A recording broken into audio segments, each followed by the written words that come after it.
Good evening बच्चों। जीव विज्ञान की इस क्लास में आज हम लोग ह्यूमन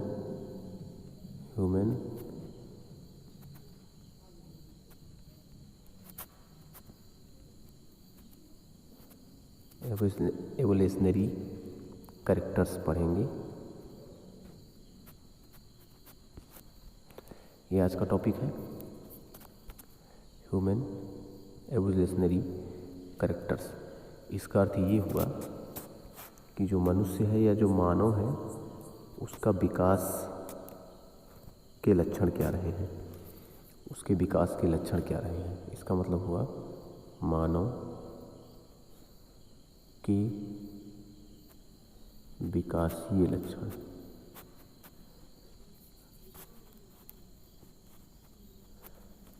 विकासीय लक्षण है ना, मानव के विकासीय लक्षण क्या रहे हैं उसके चीज़ में हम लोगों को पढ़ना है। तो चलिए आइए देखते हैं मानव के विकासीय लक्षण क्या है। सबसे पहली विशेषता तो ये है कि मानव जो है बाइपेडल चलता है, bipedal locomotion.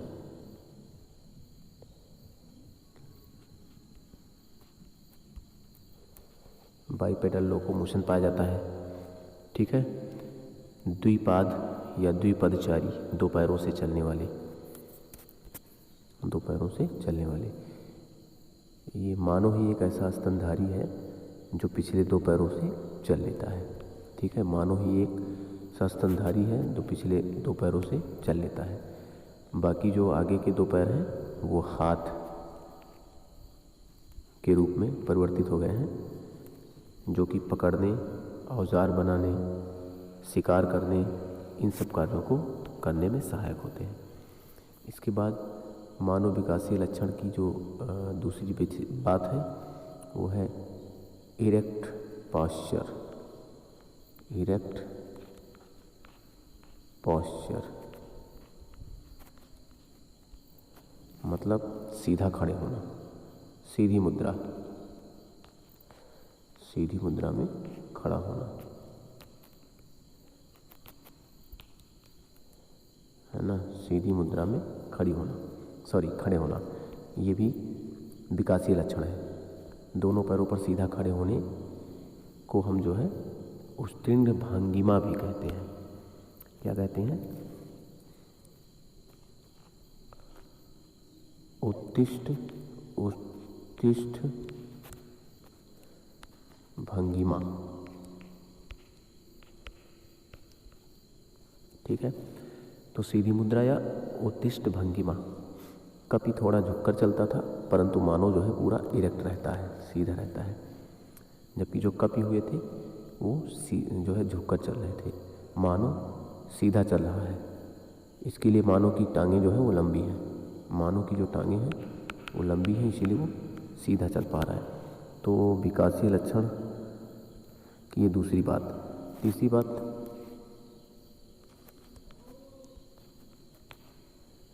Grasping ability.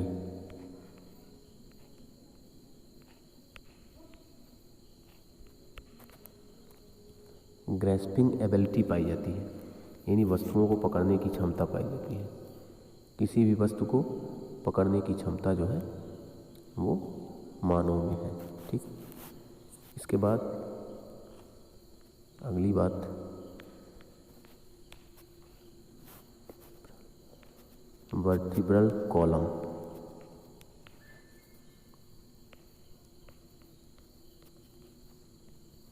Vertebral column का शेरुदंड जो है वो लंबी होती है, ठीक है। ये भी एक विशेषता है। इसके बाद फिर पैल्विक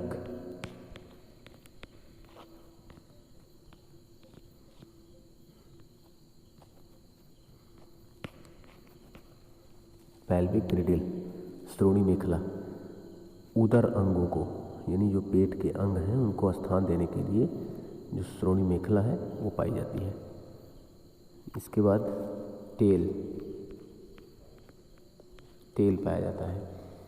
इसका उपयोग हालांकि वर्तमान में नहीं है, इसलिए अभी ये लुप्त हो चुकी है। इसके बाद खोपड़ी, स्कुल पाया जाता है, यानी जो खोपड़ी है वो कशेरुदंड पर सीधी संधि बनाती है। ये खोपड़ी है और कशेरुदंड पे सीधा संधि बनाना, ठीक है। और ऑक्सीपिटल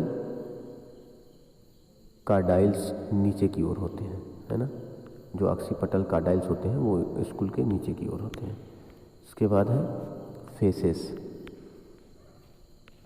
चेहरा। मानव के चेहरे पर कोई थूथन जैसी संरचना नहीं होती। भौहें जो है वो पतली होती हैं और टोड़ी पाई जाती है। टोड़ी जो है वो मानव में क्या होता है, पाया जाता है, ठीक है। इसके बाद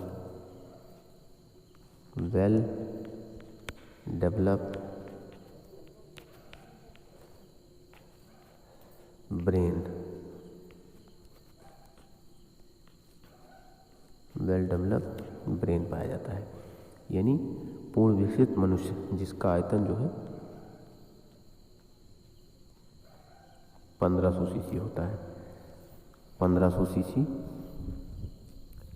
और मानव में जो ये ब्रेन है, इसका जो सेरिब्रम है वो चिंतन, मनन, बुद्धिमत्ता, किसी चीज़ को याद रखना, इन सब चीज़ों के लिए विकसित होता है। सबसे विकसित जो है वो सेरिब्रम है, जो सोचने, समझने, संकलन करने, निर्णय लेने, भविष्य की कल्पना करने, है ना, इन सब चीज़ों में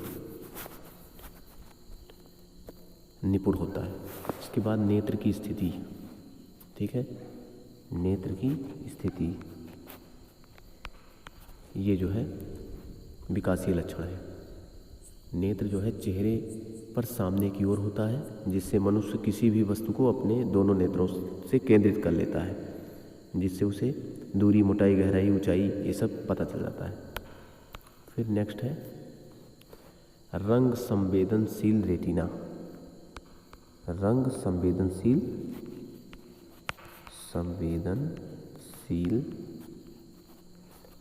रेटिना, है ना। यानी मनुष्य में जो रेटिना है वो रंगों के विभेद को पहचानने वाली सेल से बनी है। यानी रेटिना में, मानव के रेटिना में कुछ रंगों को पहचानने वाली सेल्स होती हैं, जिनको हम शंकु कोशिकाएं कहते हैं। शंकु कोशिकाएं, ठीक है। वो लाल, पीले, नीले, हरे इन सब रंगों की क्या कर लेती हैं, पहचान कर लेती हैं। इसके बाद जो मानव का सलाइवा है, लार में एमाइलेज एंजाइम पाया जाना, ये भी विकासीय लक्षण है। एमाइलेज, टाइलिन भी कहते हैं इसको, एक कार्बोहाइड्रेट का पाचन करता है। किसका पाचन करता है, कार्बोहाइड्रेट का, ठीक है। और इसके बाद जो है स्टार्च में जो है ये स्टार्च को जो है चेंज कर देता है शर्करा में। माइलेज क्या करता है, स्टार्च को शुगर में चेंज करता है। दांत, टीथ सर्वपोषी स्वभाव होने के कारण, यानी सब कुछ खाने के कारण मनुष्य में रदनक छोटे होते हैं, ठीक। सर्वपोषी जो स्वभाव है उसके कारण मनुष्य में जो रदनक हैं वो छोटे होते हैं। बाकी जो अन्य दांत हैं वो और छोटे हो सकते हैं या रदनक से छोटे ही होते हैं। ये भी विकासीय क्रम है। उसके बाद जो है वर्ष भर जनन की क्षमता। बहुत सारे जीव होते हैं जो एक मतलब किसी विशेष मौसम में ही जनन करते हैं, परंतु मनुष्य जो है सभी प्रकार के मौसमों में जनन करने की योग्य है। यही कारण है कि मनुष्य की ये जो क्षमता है कि हर मौसम में जनन के योग्य, वो इतनी आसानी से विलुप्त नहीं हो सकता। तो ये था मानव के विकासीय लक्षण, ह्यूमन एवोल्यूशनरी कैरेक्टर्स। द्विपाद चलन, यानी वो जो है दो पैरों पे चल लेते हैं, सीधी मुद्रा में खड़े हो लेते हैं, वस्तुओं को पकड़ने की क्षमताएं होती हैं, कशेरुदंड लंबी होती है, उदर अंगों को स्थान देने की श्रोणि मेखला चौड़ी होती है, पूंछ पाया जाता था, खोपड़ी जो है वो कशेरुदंड पर सीधी संधि बनाती है, चेहरा थूथन जैसी कोई रचना नहीं है, भौहें पतली हैं, सुविकसित जो है ब्रेन पाया जा रहा है, जिसका 1500 सीसी क्या है, द्रव्यमान है 1500 सीसी। इसके बाद नेत्र की स्थिति जो है इस तरह से है कि कोई भी चीज़ सामने वो जो है दोनों नेत्र को एक ही वस्तु पर केंद्रित कर लेता है। और उसके आँख में जो है शंकु कोशिकाएँ हैं रेटिना में, जो आराम से रंगों की पहचान कर लेती हैं। दांत, रत्नक व अन्य दांत, लार में माइलेज जो स्टार्च को पचा देता है, शर्करा में चेंज कराता है, और वर्ष भर जनन क्षमता। तो ये जो है कुछ महत्वपूर्ण जो है बातें थी जो मानव के विकासीय लक्षण को प्रदर्शित कर रही थी। तो ठीक है, आज के लिए बस इतना ही। धन्यवाद।